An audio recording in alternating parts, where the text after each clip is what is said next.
Join me and Robbie for Victory League Metaverse to watch Game for Ukraine. Yo, listen up. This is going to be huge. The Game for Ukraine charity football match kicks off this Saturday, the 5th of August at 5:45 p.m. We're talking about a full-on game with big names from the world of football on the pitch. I'm going to be there, and other AFTV influencers are going to be joining in, and you can come and meet them all digitally. Let's make a difference together. Click the link in the description right now and get involved. This is going to be big. Controversial views that you can put on camera? No, just checking. Sorry. Yeah, just checking. Yeah. How you doing? Good to see you, mate. All right? Yeah. Really good. Okay, DR Sports AGT here with one of the finest Premier League defenders of all time.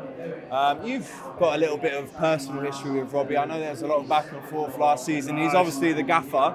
Any messages to Robbie ahead of the new season? No, just be prepared to look up at us this season, bro. No, me and Robbie are that back and forth. We're good, man. We're good. It's not like a me and Jamie Carragher thing. We're good. How serious is the Carragher thing, though? Because I'm a Liverpool fan, Rio. I can't lie. I live in Liverpool. So we're on smoke as soon as you see each other. No, I'm joking. Because you know he's got a bit in terms of he We're goes to joking. the gym. Well, I know you do, but he boxes and.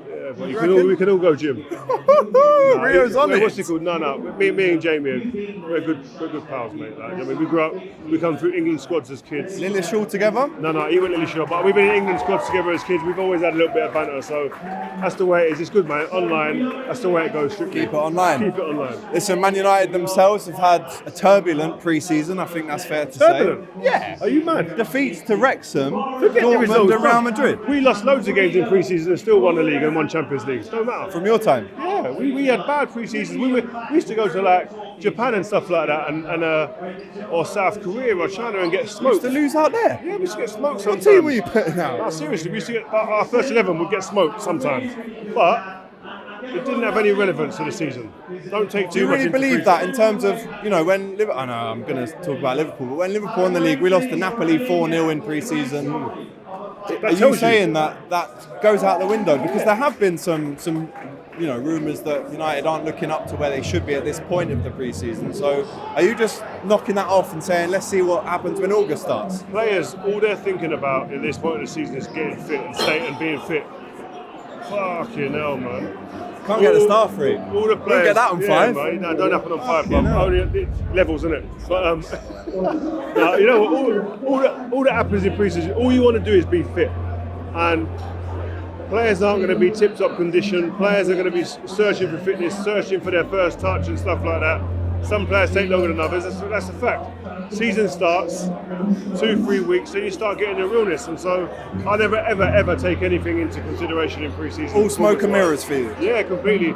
I'm more interested in business being done quickly, efficiently. Rio's a winner, and I hate to say that as a Liverpool fan, because I watched your Peter Crouch podcast today, and you were saying back in the day with England, I used to hate it when Terry come in bragging his Champions League medal. I used to hate it. You're a winner, and that's the winner. But not everyone has that these days. Yeah. That are in your shoes now. Yeah, I mean, I look at, obviously Man United is the team I talk about a lot, but you look at Manchester United, or you look at Arsenal, if they think they're going to be contenders this season, it should be burning their chest, burning them that Man City have won, that Man City are doing parades, they're seeing Grealish out getting drunk, enjoying his pre-season, off-season, they're seeing Haaland having a great time. That should be burning these guys' chests so much that they come into the next season thinking, we are going to derail that mob over there. We can't accept that. That's what I used to feel. Liverpool won a Champions League, bruv. I couldn't watch the highlight reels or anything for months.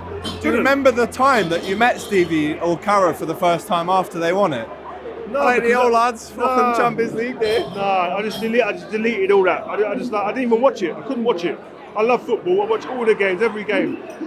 Liverpool playing the Champions League final and winning it. No. Nightmare.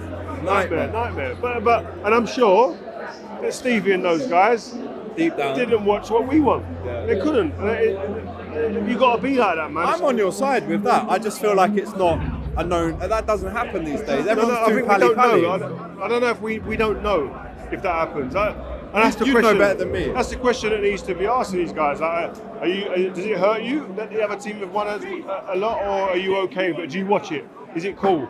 Or I know that and I'm assuming a lot, and I hope that the players will start this season and pre-season with it in their mind. We've got to stop them, man. We've got to stop them by any means.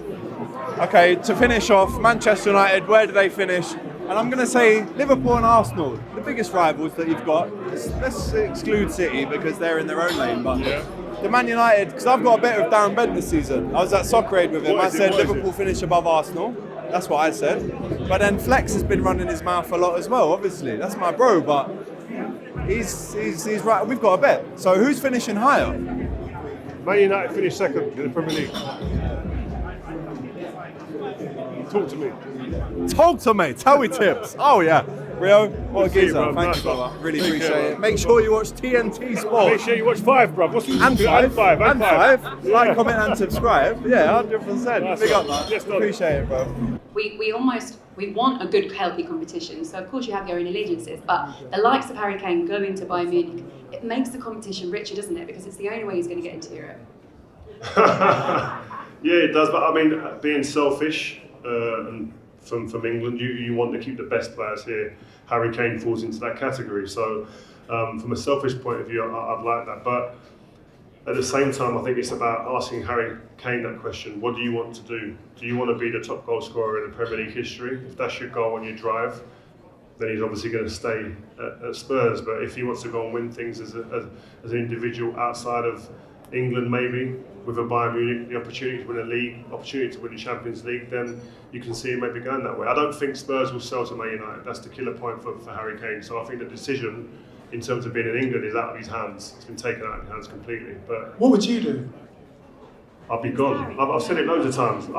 Harry Kane must be sitting there feeling sick, looking at Haaland winning the treble, because that could have been him if he was able to get to Man City the season or last season, when there was all loads of speculation. Join me and Robbie for Victory League Metaverse to watch Game for Ukraine.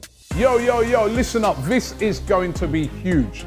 The Game for Ukraine charity football match kicks off this Saturday, the 5th of August at 5:45 p.m. We're talking about a full-on game with big names from the world of football on the pitch. I'm going to be there, and other AFTV influencers are going to be joining in, and you can come and meet them all digitally. Let's make a difference together. Click the link in the description right now and get involved. This is going to be big.